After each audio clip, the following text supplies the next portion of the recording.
Now to an Action News exclusive. The death of a Florida woman has people wondering how she died and whether there was a hospital cover-up.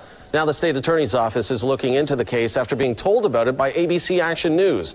Investigator Matthew Schwartz has the details in this exclusive report. Hold yourself up. Christa Hearburg was deaf, legally blind, and had cerebral palsy. Hold yourself up. Good. Yet her family doctor and parents insist Christa could have lived into her 70s. Water pillow. Very good, Christa. On April 4th, 2001, Christa went to Ocala's Monroe Regional Medical Center with flu-like symptoms. That's the way. That's how you. Less than 3 weeks later, she was dead at 22.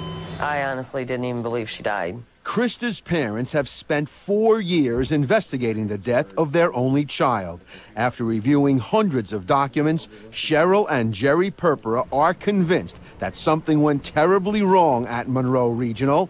They believe the hospital gave Christa too much heart medication, then covered up its mistake by altering Christa's medical records. Christa's parents say these 4 mistakes found in the hospital records are evidence of a cover-up. A nursing record in Christa's file is written on hospital letterhead with an area code that did not exist at the time. One of the EKG strips in Christa's records actually belonged to another patient. The wrong ambulance incident number is on the EKG strip, and the wrong ambulance number is also on that EKG strip. Where's the smoking gun? Christa's parents gave us copies of her medical records they say they obtained from the hospital. They show Christa received 3 injections of a heart drug called the Joxin in her first 20 hours in the hospital.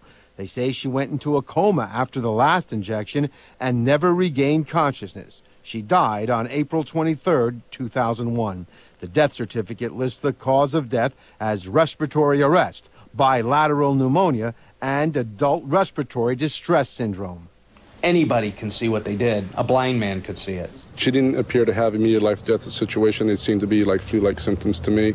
Ed Rawlerson is the emergency medical technician who treated Christa in the ambulance on the way to the hospital. Rawlerson and his partner treated the trip as a non-emergency, stopping at red lights along the way. What was your reaction when you heard that she had died after taking her to the hospital in what you thought was a non-emergency? I was sad. Were you surprised? Yes. Why? Because she was stable. The next thing I knew, I found out she died. EMT Rawlerson checked Christa's heartbeat rate by taking 3 EKG tests. Rawlerson and Christa's parents say 2 of the strips are lost, and the only one provided by the hospital is not Christa's. This is that strip. It indicates a heart rate of about 150 beats per minute. But in this affidavit, Rawlerson told investigators with the Attorney General's office that Christa's rate was 130 beats per minute. Now look at this, the incident number on the EKG strip. It's 13074. But a spokesman for the Marion County EMS tells us that this incident number belongs to another patient's EKG strip, a woman named Dolores Cowan. My mom's name is Dolores Cowan, and I'm her daughter, Sharon Ondrick. Sharon Ondrick's mother died of Parkinson's disease in October of 2003, 2.5 years after Christa died. We showed her the EKG strip. Did you know that your mother's EKG strip was allegedly substituted for Christa Hearburg's? No, sir. This is the first you've seen this one? Yes. The EKG strip has another inconsistency. It shows that Christa was taken to the hospital in truck number 12. However, Captain Rawlerson's truck that day was number 29. Rawlerson noticed the switch and told investigators it appears that the strip was placed on a piece of paper and copied. Sounds like you have a lot of questions about this yourself. I do. I have, there's confusion. There's no clarity. This is called a nursing flow sheet. It's a record of a patient's treatment. Look at the hospital's letterhead. The area code is 904. But when Christa was at the hospital, Ocala's area code was 352. It changed in 1995, 6 years before Christa was there. Her parents believe someone cut and pasted another patient's flow sheet onto Christa's to try to justify her medications. She didn't have to die. Christa did not have to die. Henry Farrow is an attorney who reviewed the documents for Christa's parents. You're well versed in this case. You've seen the documents. Do you think these hospital documents were altered?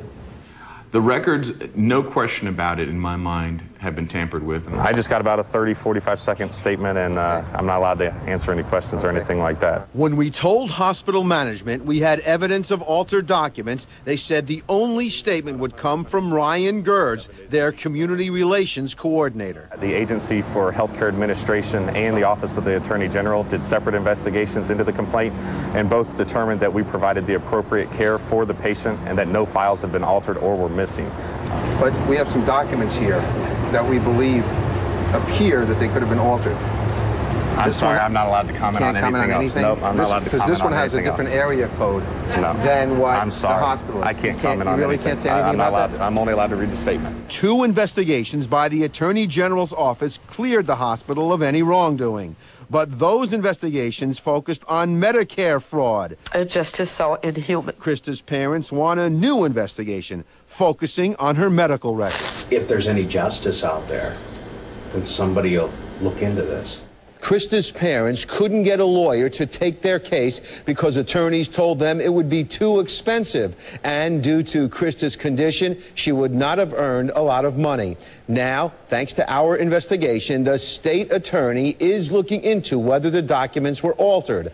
Although the 2-year statute of limitations has run out, there can be exceptions when a death is involved. We still have questions for hospital administrators and would be happy to hear their answers. Matthew Schwartz, ABC.